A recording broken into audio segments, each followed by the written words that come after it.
The federal government is refusing to scrap its controversial Centrelink debt recovery system despite a growing public backlash. The Ombudsman is investigating the program following claims some people have been asked to pay debts they don't owe. But the Human Services Minister insists there are no problems. Live to Parliament House in Canberra now, and our political reporter Jane Norman joins us. Jane, remind us again what this debt recovery scheme is and why has it stirred such unrest?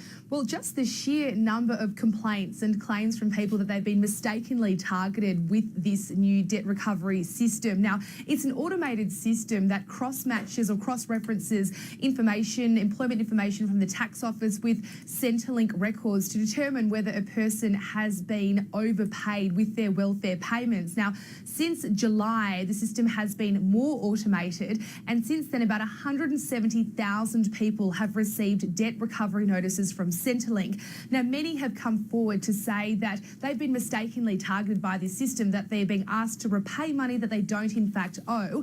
And then when they go and try and remedy this situation or with Centrelink, they face extremely long waiting times and aren't able to actually remedy the situation, or they're asked to come up with years worth of financial records. So this system is now being investigated by the Commonwealth Ombudsman, but in the meantime, Labor and the Greens are calling on the government to suspend it, to nut out the problems, saying that this debt recovery system as it stands is causing people great distress. And Jane, the Minister Alan Tudge held a press conference earlier today. What did he have to say?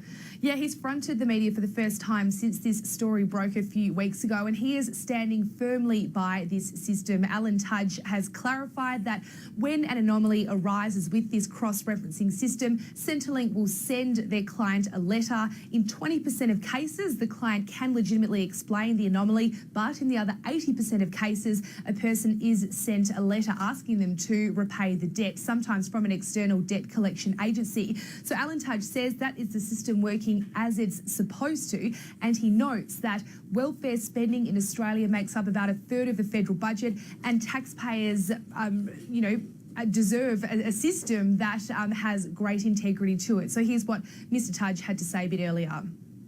We are not going to scrap the welfare compliance system as the Labor Party suggests.